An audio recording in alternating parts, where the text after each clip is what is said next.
Ouais. Alors voilà. Donc là, c'est le script. On va pas pouvoir tout faire parce qu'il y a plein de choses. Et en général, les leçons de vocabulaire, ça passe vite parce qu'il y a 1 million de choses à dire. Mais si vous avez des questions, vous me les posez. D'accord? J'ai commencé à sélectionner des mots. Certains mots, je sais qu'en général, mes étudiants ont du mal, etc. Donc, je les ai sélectionnés et on va les voir petit à petit. Alors, on va commencer avec le mot aide. OK, l'aide. L'aide, c'est un mot féminin. Donc, c'est l'aide quand, avec l'article, hein, puisque ça commence avec une voyelle, mais c'est une aide. Je l'ai sélectionné parce que souvent, mes élèves ont du mal avec la différence de prononciation entre une aide et aider, hein, le verbe aider. Par exemple, j'aide quelqu'un. Hop, je vais voir s'il n'y a pas quelqu'un qui veut. C'est bon, je vérifie juste s'il n'y a pas quelqu'un qui essaye de rentrer et que j'ai pas laissé rentrer. Donc, j'aide quelqu'un à faire quelque chose. OK. Ici, au niveau de l'aide, surtout quand on utilise l'article, il y a beaucoup d'erreurs de prononciation parce que c'est l'apostrophe. Et en général, mes élèves, surtout si vous parlez anglais, vous voulez mettre une syllabe sup supplémentaire. Par exemple, dire le aide au lieu de dire l'aide. Donc, c'est important de se rappeler que quand il y a l'apostrophe, c'est comme si ça n'existe pas, hein, c'est juste l'aide. Donc, demander de l'aide. OK, vous m'arrêtez s'il y a des questions ou quoi que ce soit. Alors ensuite, j'ai envie de prendre le verbe, surprendre, parce qu'ici, c'est aujourd'hui, on va parler de ce qui surprend, les étrangers et le verbe surprendre, il y a plein de choses à dire sur, ce verbe. Au niveau de la conjugaison, bah, c'est comme, prendre. Donc si vous conjuguez prendre, si vous savez conjuguer le prendre, vous allez pouvoir conjuguer surprendre. Il y a plein de mots qui viennent du mot surprendre. Donc, par exemple, il y a les adjectifs, hein, et là, dans cet épisode, je les utilise beaucoup parce qu'il y a être surpris. Hop, il y a Michael qui arrive. Être surpris, ou bien au féminin, être surprise. Donc, ici, ça va être surprised en anglais, à ne pas comprendre avec surprenant. Hein, ça, c'est une erreur typique qu'on va faire, c'est de confondre les autres. Salut Mickaël, je vois que tu es connecté. Oui, oui, salut Nolwenn, ça va? Oui, oui, ça va, et toi? Oui, pas mal, merci. Ok, il fait magnifique aujourd'hui en Irlande, hein. Je suis en Irlande, il fait un temps très gris, il pleut, c'est l'horreur. Oui, Ok, c'est assez neigeux aujourd'hui. mhm, exactement. Alors, l'adjectif surprenant, et c'est intéressant parce que en anglais, on va beaucoup dire it's surprising. Mais en français, on a plutôt tendance à dire it surprises me. On a plutôt tendance à utiliser cette structure-là. Donc, ça va être ça me surprend. On va plutôt dire ça me surprend plutôt que je suis surprise ou c'est surprenant. Il y a beaucoup de verbes qu'on va utiliser avec cette structure-là. C'est-à-dire, par exemple, on va dire ça m'amuse. Hein, si c'est marrant, si c'est amusant, on va plutôt dire ça m'amuse que c'est amusant ou je suis amusée. On va dire aussi, par exemple, ça m'énerve. Hein, it annoys me. On va plutôt dire ça m'énerve que je suis énervée ou c'est énervant. On va passer tout ce que je prends en note, hein, je vais vous envoyer aussi par email après. Comme ça, vous aurez les notes. Alors, ensuite, on a le mot étranger. Alors, le mot étranger, qu'est-ce que ça veut dire? Est-ce que vous connaissez ce mot? Un étranger. Hop. Un étranger, il va y avoir plusieurs significations. Un étranger, ça peut être quelqu'un qu'on ne connaît pas, ou bien ça va être quelqu'un qui vient d'un autre pays. D'accord? Donc, ça peut être les deux. Donc, ça va être en même temps a stranger et aussi a foreigner. Et c'est pour ça que souvent les Français disent I'm a stranger. Donc, ça peut être quelqu'un, on a l'adjectif hein, étrange. Étrange, c'est la même chose que Je ne sais pas si vous connaissez d'autres mots comme étrange. Qu'est-ce qui vous vient à la tête, à l'idée avec des synonymes? On a bizarre, étrange, bizarre. On peut aussi dire drôle. C'est comme en anglais, en fait. En anglais, on a funny. Something is funny. C'est drôle, c'est bizarre. Ok. Donc, on vient d'un pays étranger. Ou peut-être que vous vivez dans un pays étranger. Donc ça, c'est un mot aussi souvent avec lequel il y a des erreurs. Au féminin, ça donne une étrangère. Donc moi, par exemple, ici en Irlande, je suis une étrangère puisque j'habite dans un pays étranger et que je suis originaire de la France. Ok. Alors ensuite, j'ai envie de parler du mot habitude. Une habitude. Alors l'habitude, c'est un mot féminin. C'est une habitude. Et ici, le mot habitude, il a un H. Alors ça, c'est quelque chose aussi avec lequel on peut faire des erreurs parce que, bien sûr, en anglais, on prononce le H. Hein, par exemple, hot ou house. Mais en français, pour la majorité des mots, hein, le H, il est muet. Donc, on va faire la liaison. Ça veut dire que une habitude, on fait bien la liaison entre une et habitude. Une habitude. Ça va être la même chose pour un homme. Hein, si je parle d'un homme, un homme, on fait la liaison entre les deux.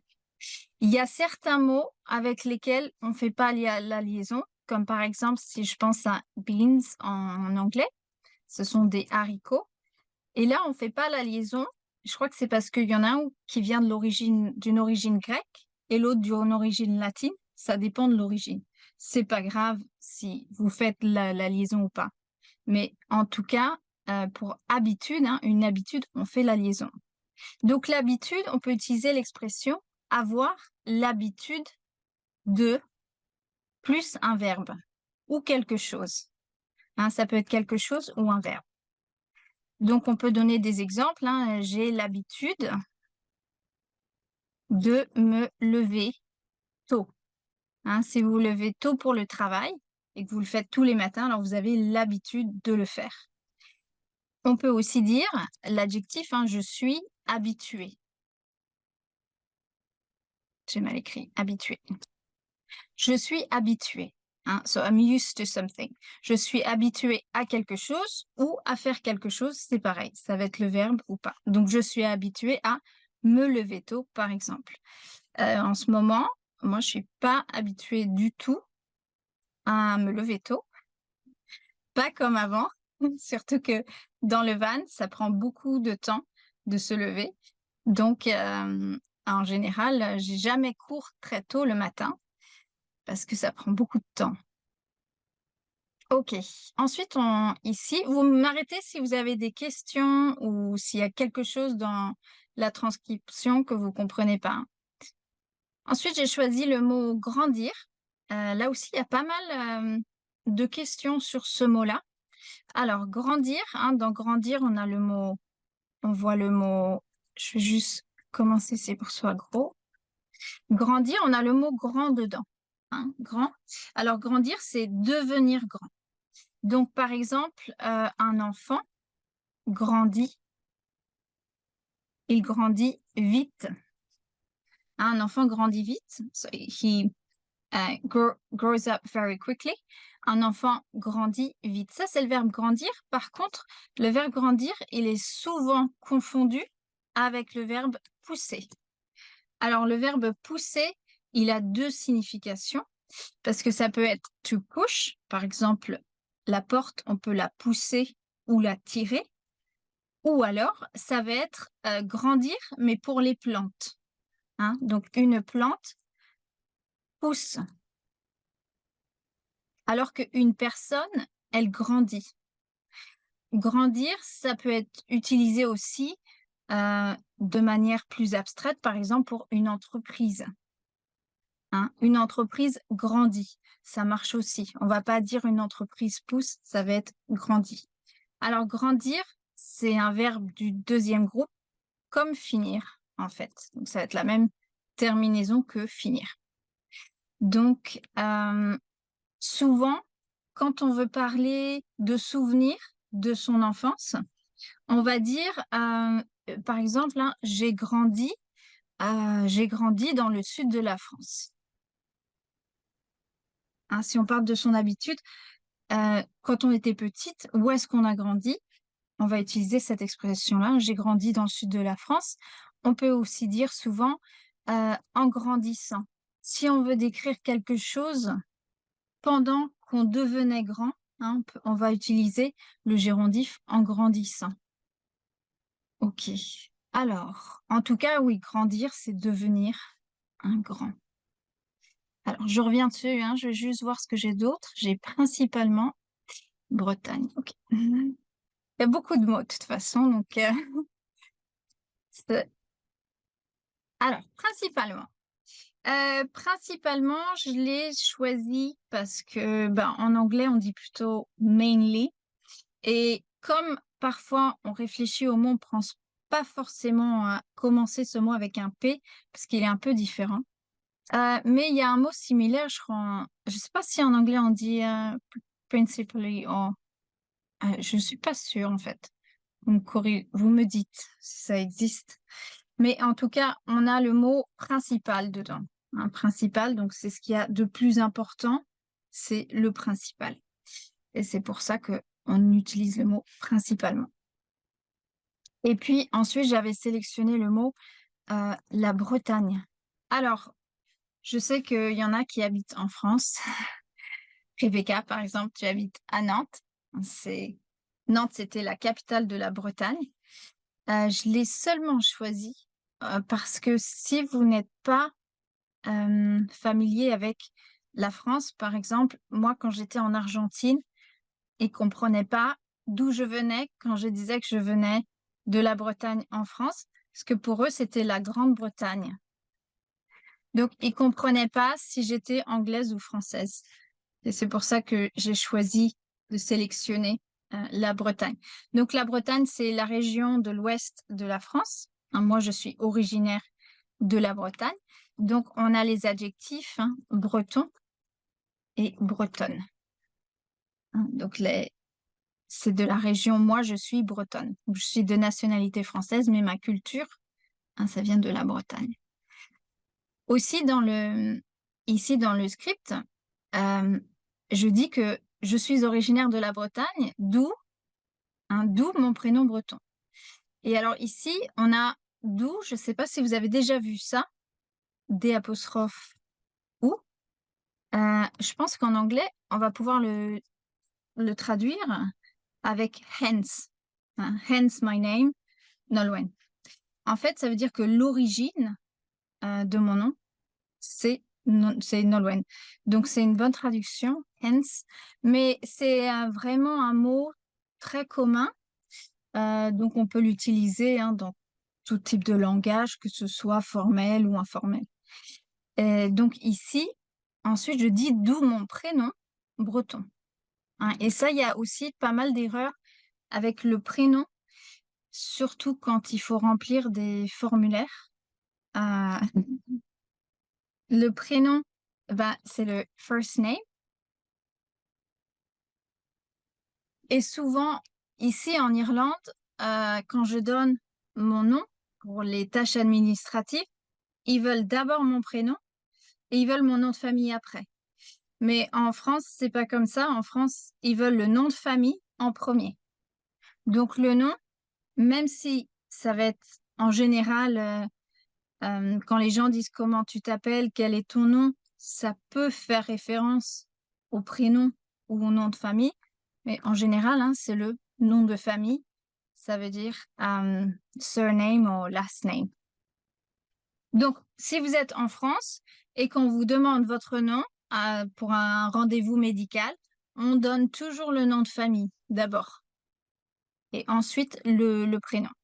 Donc, il y a le nom de famille et ensuite, il y a le deuxième prénom ou le troisième prénom. Donc, middle names, en français, en fait, on compte the second name, ça va être the middle name, hein, le deuxième prénom. Donc, je ne sais pas si vous avez des deuxièmes prénoms ou des troisièmes prénoms. Moi, mon deuxième prénom, c'est Marie. Donc, c'est Nolwenn, Marie. J'ai même un troisième prénom. Un troisième prénom, c'est Anne. C'est pas commun en France d'avoir un troisième prénom. Mais moi, j'en ai 3. D'accord? Plus mon nom de famille, Gauthier. OK. En Amérique du Sud, le deuxième prénom, c'est très important. Mais en France, c'est pas très important, c'est que pour les papiers administratifs. Donc, on s'identifie pas avec son deuxième prénom. Mais en Amérique du Sud, les gens souvent utilisent, par exemple, leur deuxième prénom plutôt que les premiers. OK. Donc là, ensuite, j'ai sélectionné ça fait. OK. Ça fait, est-ce que c'est une structure que vous connaissez, que vous utilisez? Ça fait, on va l'utiliser dans plusieurs contextes. En général, ça va être pour une durée, hein, ça fait une durée. Donc, par exemple, ici, je crois que ça faisait, attendez, si je reviens juste, j'ai dit ça fait presque 1 an que je suis de retour en Irlande, hein. Ça fait presque 1 an que je suis de retour, que je vis ici. Donc, on va avoir, par exemple, ça fait 1 semaine, hein, ça fait 1 semaine, so it's been a week. Ça fait 2 jours, ça fait 2 jours, 3 jours, etc. Donc, on va avoir une durée. Et on peut dire ça fait 2 jours que. Hein, ça fait 2 jours que j'ai mal aux pieds, par exemple. Hein. It's been 2 days that my foot hurt. Ici, ce qui est intéressant, c'est que ça fait 2 jours, on utilise le présent. Hein, ça fait 2 jours que j'ai mal aux pieds. Ça a commencé il y a 2 jours, mais c'est toujours le cas aujourd'hui. Donc, c'est le présent. Hein, en anglais, il y a ce qu'on appelle the present perfect. Ça n'existe pas en français. On n'a pas le I've been doing that for a long time. Ça n'existe pas, nous, en français. Nous, c'est I'm doing this for a long time. Donc, nous, on parle au présent. Hein, si c'est toujours le cas, on va parler au présent. Par contre, on a bien l'expression, ça fait 2 jours, pour dire que c'est pas seulement aujourd'hui, c'est pas que maintenant, hein, ça fait 2 jours. Ça fait, on va le voir dans d'autres expressions. Par exemple, ça fait mal. Hein, it hurts. Ça fait mal. Et on va l'utiliser encore, par exemple, si je dis ça fait bizarre. Hein, ça fait bizarre. Oh, that's weird. It makes me feel weird. Ça fait bizarre. On va utiliser ça fait dans cette expression-là. Je pense qu'il y a d'autres expressions. Mais là, c'est ce qui me vient en tête. OK, vous m'arrêtez hein, s'il y a des questions, quoi que ce soit. Sinon, on continue. Ça marche? Alors, ici, on revient avec le verbe surprendre. Beaucoup de choses m'ont surprise à l'étranger. Hop, ici, je vais le mettre. Alors, c'est de nouveau le verbe surprendre. Hop, beaucoup de choses m'ont surprise. Alors, ici, on va dire, par exemple, ça pourrait être un mot masculin, le temps. Hein, le temps m'a surpris. Le temps ici en Irlande, c'est pas vrai. Aussi, en fait, c'est vrai parce que au début de l'année, il faisait très beau et donc ça m'a surpris. Tout le monde dit qu'il pleut tout le temps, mais non. Alors, le temps m'a j'ai oublié le R ici. OK. Le temps m'a surpris. Seulement ici, ça va être quand même avec un E parce que ma M, c'est moi. C'est moi, c'est féminin. Je suis féminine. Donc, en fait, ça surprend qui? Ça surprend moi. Donc, c'est pour ça que parfois, vous allez entendre, si c'est un homme qui le dit, on va dire, le temps m'a surpris. Mais si c'est une femme qui le dit, vous allez entendre, le temps m'a surprise. D'accord? C'est parce que dans ce cas-là, ça s'accorde. Ça, c'est compliqué. Vous inquiétez pas de ça, mais c'est juste pour quand vous l'entendez. C'est pour ça que ça va pas être la même chose si c'est un homme ou une femme qui le dit. Ensuite, il y a le mot une surprise. Hein, on en a parlé tout à l'heure, c'est la même prononciation. Une surprise. Alors, je retourne. Qu'est-ce que j'ai sélectionné? Bah, c'est encore surpris, surpris, surprenant. Ça, on en a déjà parlé. Donc, je vais reprendre ici. L'une des réponses était très bien rédigée, détaillée et reprenait la plupart des points principaux. Ici, j'ai sélectionné la plupart. OK. Alors, la plupart de ou la plupart des, ça, c'est une expression que souvent aussi mes élèves, ils vont choisir la majorité de. Hein, ou la majorité des. C'est possible, les 2, ça veut dire la même chose, mais ici, c'est plus facile à se souvenir. Par contre, je pense que c'est plus fréquent, hein, la plupart. Donc la plupart, most of. Donc la plupart des films que j'ai vus dernièrement étaient intéressants, par exemple. Ça, c'est une expression à retenir. Alors ensuite, on va voir ce qui est amusant. Amusant dans ce commentaire. Alors, amusant, j'ai envie de parler de ce mot. Hein, il y a amusant ou au féminin amusante, parce que c'est pas forcément le mot le plus courant ou le plus fréquent. Pour dire, ça peut être amusing, ou ça peut être entertaining, ou ça peut être funny. D'accord? Il peut avoir toutes ces significations-là. Amusant. C'est pas forcément le premier mot qu'on va utiliser. Pour amusant, on peut aussi dire marrant. Alors, est-ce que vous utilisez le mot marrant? Est-ce que c'est un mot que vous utilisez, que vous connaissez? Et marrant, moi personnellement, je le dis 100 fois par jour. Marrant, c'est vraiment un mot facile à utiliser. Ça veut dire funny, marrant, mais ça veut dire aussi interesting.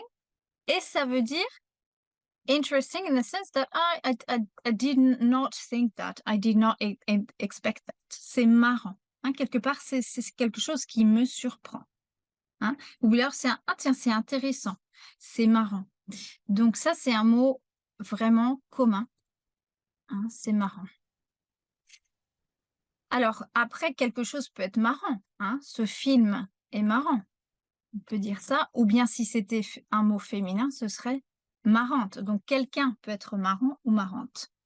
Ça vient du mot marée. Alors, le mot marée, ça, c'est un mot familier, mais qu'on utilise beaucoup. C'est aussi la forme réfléchie, hein, se marrer.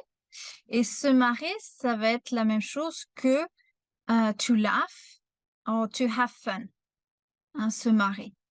Donc, par exemple, on va dire hier soir, on s'est bien marré. Hein. We had a lot of fun or we had a lot of laugh. Hein, hier soir, on s'est bien marré. Et on peut dire aussi, hein, tu me fais marrer. Hein. C'est la même chose que tu me fais rire. Hein, you make me laugh. Ok, c'est bon? Ça va? On continue? Ça va le rythme? Dites dans les commentaires si c'est trop rapide ou vous me prévenez. Ok, ensuite, on a le mot dame. Ici, je parlais d'une femme qui m'a donné sur Facebook, qui a écrit un commentaire. Hein. Cette dame a été invitée plusieurs fois à dîner chez un couple de Français. Alors, j'ai choisi ce mot parce qu'il y a beaucoup...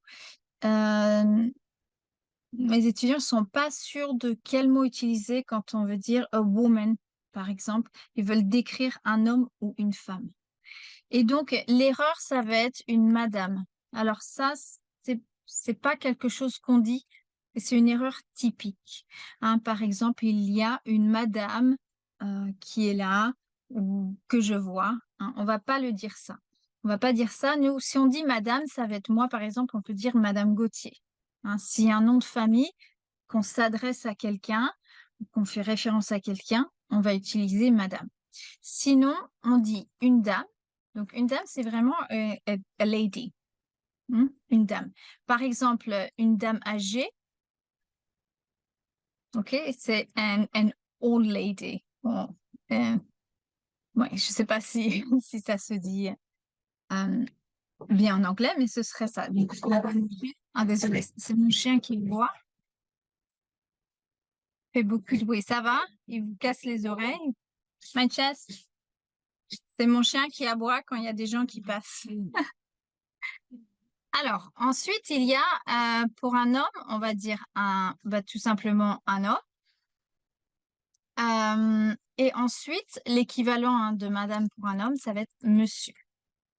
Donc, on va pas dire non plus, on pourrait dire il y a un monsieur, mais moi je dirais plutôt il y a un homme qui est là. Donc, on utilise ce mot-là. Après, il y a les mots informels. C'est mon chien qui, je sais pas si vous le voyez, mais il est juste là. C'est lui qui fait tout ce bruit. Alors, il y a les mots familiers. Les mots familiers, on va voir quelques mots familiers pour dire les synonymes d'une dame ou un homme. Donc, une dame pour une femme. On va pouvoir dire aussi, bon, souvent on emploie le mot une fille. Une fille, ça peut être a girl, elle peut être aussi une adulte. Quand on fait référence à ses amis, on peut utiliser aussi le mot fille. Si vraiment, if we want to talk about a child, we can say une fille ou bien une petite fille. On peut vraiment insister sur le fait que c'est une enfant. Oui, vas-y, Michael, tu peux rentrer et puis on se retrouve de toute façon bientôt. Salut, salut. Alors, ensuite, on va voir le mot verlan, une meuf. Je ne sais pas si vous avez entendu ce mot-là. Une meuf, c'est le mot verlan de la femme. Alors, le verlan, c'est quand il y a eu une tendance dans les années 90, on prend un mot, on le coupe en deux et on le met dans l'autre sens. Donc, par exemple, une femme, il a été coupé en deux et du coup, c'est devenu une femme, une meuf. Il y a plein d'exemples de mots français comme ça. Par exemple, je ne sais pas si vous avez entendu le mot louche. Alors, louche, c'est un mot qui veut dire bizarre, étrange. Mais on utilise aussi le verlan, la version verlan, c'est chelou. Alors, est-ce que vous avez entendu déjà le mot chelou? Ça, c'est familier. Moi, je le dis beaucoup. C'est chelou, ça veut dire que c'est bizarre. C'est étrange.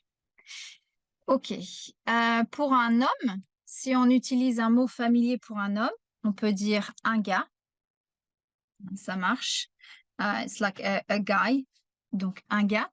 Il y a un autre mot familier, c'est un mec. C'est la même chose. Et mec, les gens l'utilisent souvent un peu comme dude. Mec, qu'est-ce que tu fais, par exemple? Ou mec, qu'est-ce que tu dis? Donc, entre amis, ils peuvent se dire ça. Ça peut être aussi un peu plus informel, un peu plus direct dans la rue avec un étranger. Et puis, il y a aussi un type. So, a guy aussi.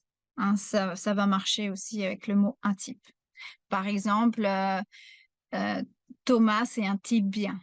On pourrait dire ça. Bien sûr, le mot type, il veut dire aussi un type de film. Les films d'horreur, c'est un type de film, un type de musique, un genre. Ça marche aussi dans ce sens-là. Ok. Ça va? C'est bon? Continue. Alors, ensuite, j'ai pris le mot souvenir. Merci à Jean Knudson Stewart d'avoir pris le temps de partager ses souvenirs. Alors, les souvenirs, je l'ai utilisé parce que souvent, mes élèves utilisent le mot mémoire au lieu de souvenir. Parce que forcément, en anglais, a memory, ils veulent utiliser ce mot. Et c'est vrai qu'il y a le mot la mémoire en français. Mais la mémoire, c'est notre capacité à mémoriser quelque chose. Okay, so I don't have a good memory. J'ai pas une bonne mémoire. par exemple. Hein, je n'ai pas une bonne mémoire. Peut-être que vous, ça vous arrive. Moi, souvent, j'ai pas une bonne mémoire pour tout ce qui est les noms et les chiffres, les dates. Par contre, j'ai une bonne mémoire pour tout ce qui est conversation, ou histoire. Par exemple, si je vois un film, j'ai une bonne mémoire du film. Donc, ça, c'est le mot mémoire. Mais un souvenir, hein, c'est par exemple, raconte-moi un souvenir d'enfance. Tell me a memory from your childhood. Ok, il y a aussi un souvenir, ça c'est en anglais, ça existe, le mot souvenir. J'ai du mal avec les mots qui sont les mêmes mots, mais la prononciation est douce et différente. Ça peut être un souvenir de vacances. Un souvenir, alors un souvenir de vacances, it could be a memory, ou bien un objet. Hein, peut-être qu'on a acheté quelque chose qui nous rappelle quelque chose. Donc ça a aussi cette signification-là. Ok. Alors, souvenir, il y a aussi bien sûr le verbe se souvenir. Hein, se souvenir, ça peut être se souvenir de quelque chose ou se souvenir, par exemple, d'avoir fait quelque chose. Alors, le verbe souvenir, par exemple, hein, je me souviens que je dois aller chez le médecin. On peut dire ça, par exemple. Ou bien, je me souviens de quelque chose, par exemple, de mon enfance. Ça marche aussi. C'est le verbe se souvenir. Alors, est-ce qu'il y a des questions? Ça va? Continue. Je crois que là, c'est tout. Je vais passer à la suite. OK. Alors, j'ai le mot culture. Hein, la culture que j'ai ici. Donc, je pense vraiment que c'est un hommage à ma culture. Alors, la culture, c'est féminin. OK. Et attention à la prononciation, puisque culture, c'est pas le même T ici, à culture. C'est pas facile, hein, parce qu'on a le son U, qui est là 2 fois. La culture, j'ai envie de parler aussi du mot, des mots dérivés. Hein, on a par exemple le mot culturel, hein, par exemple un événement culturel. Ok. Ça peut être aussi, il y a le mot cultiver. Alors, cultiver, c'est un adjectif, ça peut être un verbe aussi. La signification de cultiver, c'est quelqu'un qui a beaucoup de culture. Hein, par exemple, mon père, il est très cultivé. Si vous lui posez une question sur l'histoire, il va parler pendant 1 heure. Hein, il est très cultivé et passionné aussi d'histoire. Mais donc, mon père est cultivé. Hein, ça veut dire qu'il a beaucoup de culture, beaucoup d'informations par rapport à la culture. Et puis, il y a aussi le verbe cultiver. Hein, et là, en général, ça fait référence à l'agriculture, hein, cultiver des légumes, par exemple. Donc, c'est avoir un potager ou dans un champ, un fermier, par exemple, il cultive des légumes. Ok, ça va? Il y a aussi le mot un culte. Ok, ça c'est intéressant parce que la semaine dernière, je crois que j'ai regardé une émission sur Netflix sur une secte. C'était la secte Twin Flames. Je ne sais pas si vous avez vu, c'était l'émission du moment, peut-être sur Netflix. Et donc, moi, je ne savais pas qu'en anglais, on disait a cult et qu'on ne disait pas une secte. Donc, j'étais là, yeah, it's about a sect. Et mon copain, il ne comprenait pas parce qu'il est irlandais. Donc, j'ai découvert que un culte, c'est pas pareil. C'est pas pareil en français. Culte, ça va être un religieux, mais si on veut faire référence hein, à cette structure avec quelqu'un qui, quelque part, arnaque les autres, ça va être une secte. Ok. Ensuite, Ok, je continue. C'est bon, il n'y a pas de questions, ça va? Hop. Alors, remarque, hein, la première remarque des participants. On va voir le mot remarque, c'est féminin, c'est une remarque. Une remarque, il y a, c'est la même chose, je crois qu'en anglais, on l'utilise plus souvent en français. Par exemple, faire une remarque, hein, c'est faire un commentaire. Faire un commentaire. Dans ce sens-là, on va aussi avoir le mot, j'ai envie de dire un commentaire ou bien une critique. Hein, c'est proche de c'est pas forcément mauvais, mais faire une remarque, ça peut être un commentaire ou une critique. Donc on a aussi le verbe remarquer. Seulement, le verbe remarquer, il a deux significations. Le verbe remarquer, ça va être soit faire un commentaire, hein, ou alors ça va être, l'autre signification, c'est to notice. To notice something. Hein, ça, c'est remarquer. Donc, par exemple, j'ai remarqué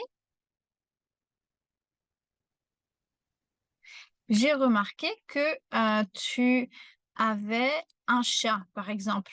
Hein, si il y a le chat qui passe derrière, j'ai remarqué que tu avais un chat. Hein, I noticed. Il y a aussi, on pourrait dire, je ne sais pas si vous connaissez l'expression se faire remarquer. Hein, someone who wants to be noticed, to kind of show off.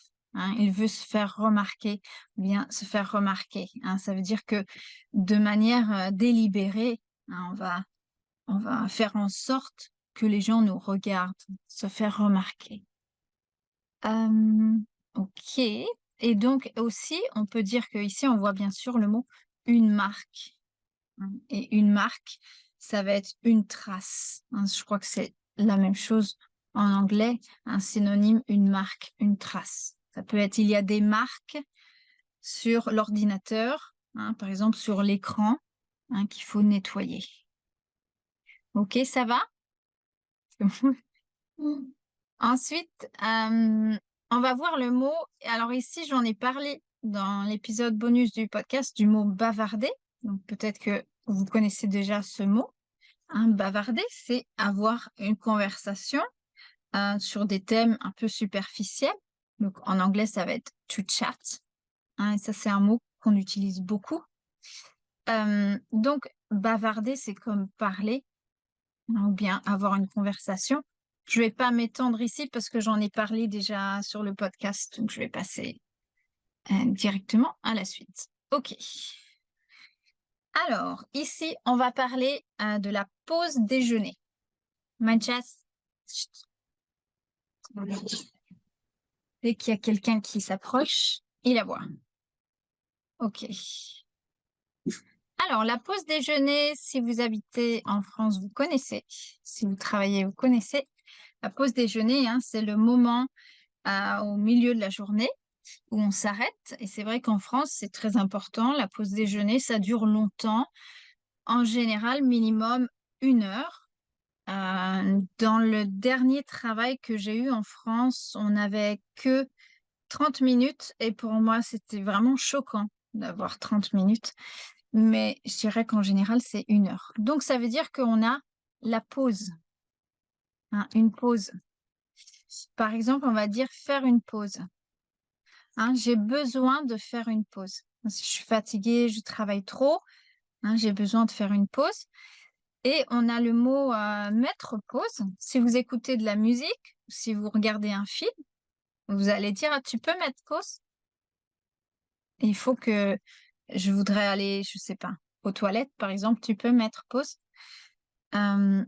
Et par contre, si c'est à l'école, on parle pas de pause à l'école. À l'école, ça va être la récréation. Donc la récréation, c'est l'équivalent de break en anglais dans une école. On n'utilise pas la récréation dans d'autres contextes. C'est vraiment à l'école. En général, on dit la récré. C'est plus court. Hein, la récré. Et il y a la cour de récréation. Hein, c'est l'espace qui est à l'extérieur, hein, de playground. la cour de récréation. Ok, je pense que ça va. On va parler de... Ah oui, pas mal de choses. Ah, ok, pressé. Ça, il est bien ce mot. N'allez pas au restaurant si vous êtes pressé. Alors, pressé, surtout pour s'il y a des hispanophones, ça peut être compliqué. Pressé, c'est un adjectif, il y a deux significations, hein. Ça peut être, par exemple, une orange pressée. Peut-être que le matin, vous faites un jus d'orange et donc elle va être pressée, hein, squeeze. Par contre, être pressé, ça veut dire qu'on n'a pas le temps, hein. On n'a pas le temps. So, we in a rush. Hein, je suis, par exemple, tout à l'heure, j'ai promené mon chien, mais j'ai vu l'heure, j'ai fait oups. La leçon, elle commence bientôt là en ligne, donc je me suis dépêchée, hein, parce que j'étais pressée. Alors, être pressé, c'est to be in a rush, et c'est pas pareil que to hurry up. Parce que parfois, j'ai des élèves qui, ils savent pas forcément dire I need to hurry up. Donc, ils disent juste je suis pressé. Mais peut-être que dans les commerces, si vous discutez avec quelqu'un, it's not the best way to say to somebody like I'm in a rush, hurry up. So, à ce moment-là, si on est, par exemple, à un rendez-vous chez un médecin, qu'on n'a pas beaucoup de temps, on va pas dire je suis pressé, allez vite. On va dire hein, je dois, par exemple, me dépêcher. Alors, se dépêcher, c'est I have to hurry up ici. I have to hurry up. Je me dépêche. Hein, ou on se dépêche. On va souvent entendre les enfants, on va leur dire allez, dépêche-toi. Hein, hurry up. Ou bien au pluriel, hein, dépêchez-vous. Si c'est plusieurs personnes, dépêche-toi ou dépêchez-vous. Ok. Alors, ensuite, qu'est-ce qu'on va dire? Qu'est-ce qu'il y a d'autre? Ok, j'ai sélectionné ici le mot un pas et n'importe qui. Ok. Alors, un pas. Je ne sais pas si vous connaissez le mot un pas. Par exemple, ça va être un pas de danse. Un pas de danse ou faire un pas. Hein, to take a step, faire un pas. On peut dire aussi une trace de pas sur le sol. Hein, si quelqu'un a marché dans la boue ou a des chaussures sales, bah, sur le sol, on va voir des traces de pas. Et puis, bien sûr, c'est pas à confondre avec la négation. Hein, la négation en français de ne pas. Hein, ou par exemple, je n'aime pas. C'est pas pareil. Alors, on prononce pas le S. En général, en français, pour les mots qui terminent avec un S, par exemple un pas, au pluriel, il n'y a pas de changement. Hein, s'il y a déjà le S, quand c'est au singulier, il n'y a pas de changement pour le pluriel. On n'ajoute pas quelque chose. C'est juste, ça reste pareil. Et puis ici, j'ai le mot n'importe qui. Hein. On n'invite pas n'importe qui à dîner. Alors, n'importe qui, est-ce que vous connaissez le mot n'importe qui ou n'importe quoi? J'allume la lumière, ça s'éteint. Dans le van, ça s'éteint toutes les 15 minutes, cette lampe en tout cas. Ouais, ce qui est bien, parce que quand je sors et que j'oublie de la laisser, si je l'oublie, je veux pas qu'elle reste allumée, donc c'est bien qu'elle s'éteigne toute seule. Alors, n'importe qui, n'importe quoi. Ok. Donc, on n'invite pas n'importe qui, ça veut dire we don't invite anybody, we don't invite whoever or whomever. Donc, ça, cette notion-là, je vais donner des exemples. Hein. Ça peut être, ici, hein, n'importe qui peut venir à cette classe. Hein, c'est une leçon gratuite que je donne. Mon objectif du podcast, oui, vous pouvez venir à ce cours ou ils veulent dire dans cette classe que normalement, classe, c'est l'endroit. Normalement, ça va être un cours, une leçon ou une classe. I still use une classe instead of a class, but really it's a classroom, une classe. C'est pour ça qu'il veut me corriger. Donc, ça peut être n'importe qui peut venir à ce cours ou à cette leçon. Donc, anyone can come. Hein, n'importe qui peut venir. N'importe quoi, par exemple, quand on dit à quelqu'un « tu dis n'importe quoi », hein, ça veut dire really what it means here is you're saying nonsense. N'importe quoi, c'est whatever. C'est un peu dans ce sens-là, tu dis n'importe quoi. Ou bien quand on va, par exemple, dans un restaurant ou bien, oui, dans un restaurant un peu classe, hein, on va dire qu'on ne peut pas mettre ou porter des vêtements, on ne peut pas mettre ou porter n'importe quoi. Hein, you can't just put like anything. Gotta put something nice. Hein? Donc ça, c'est un exemple avec n'importe qui, n'importe quoi. Ça va? Vous allez l'entendre, ça, mais en fait, il y a pas mal d'erreurs avec importer. Alors, importer, je vais juste faire une précision parce que, bon, importer, je parle pas de import-export, même si ça veut dire ça aussi, hein, importer quelque chose ou exporter. Mais ici, je parle de peu importe. OK. Peu importe, c'est un peu comme never mind, I don't mind, I don't care. Peu importe, ici, le sujet, hein, c'est peu. Ce qu'on veut dire, c'est cela m'importe peu. I don't mind. Hein? Tu veux voir quel film ce soir? Peu importe. Hein? C'est toi, tu décides, peu importe. Sauf que on peut dire cela m'importe peu, ça c'est trop long, donc nous on dit juste ah peu importe. Hein, tout va bien pour moi, peu importe.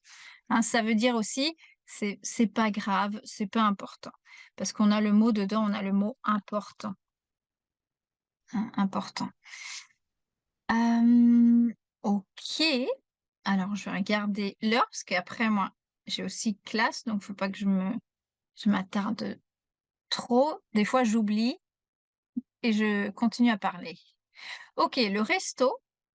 Donc si vous habitez en France, vous savez que au lieu de restaurant, hein, on dit un resto. Alors, un restaurant, c'est tellement commun en France, en français, d'utiliser une version courte du mot, hein, pour que ce soit moins long. Donc, on dit un resto ou bien un restaurant. Ça existe de voir l'appellation resto comme ça. Si on envoie un message, on va plutôt l'écrire comme ça, resto. On a l'expression, bien sûr, aller au resto, mais on va aussi dire se faire un resto. Alors, je sais pas si vous avez entendu ça. Se faire un resto, par exemple, et ça te dit de te faire un resto, ou bien ça te dit qu'on se fasse un resto. Alors ici, ça veut dire would you like to go? Well, you can't translate that exactly as it is. Se faire. En fait, il faut comprendre l'expression se faire plaisir. OK. Se faire plaisir, c'est to treat yourself. We don't have a word for to treat yourself in French. What we do use is to please you, to do something that please you. And we use the reflexive form se faire plaisir. Hein, se faire plaisir. C'est pour ça qu'on dit se faire un resto. It's not just to go out to a restaurant, it's to treat yourself by going out. Hein, donc c'est pour ça qu'on dit se faire un resto. On va voir l'expression se faire un verre. Tu veux te faire un verre? So, do you want to go for a drink? Ou une bière, par exemple. On va voir cette expression-là. Il y a une expression tendance en français, c'est se faire une terrasse. Je ne sais pas si vous avez entendu ça. So in summer, when you go out for a drink outside, on va dire se faire une terrasse, hein. Bien sûr, on peut dire aller dans un bar, aller boire un verre, on peut dire tout ça. Mais en général, on va utiliser cette expression-là. Donc ça, c'est un verbe réfléchi qu'on utilise pour exprimer that we're going to treat ourselves.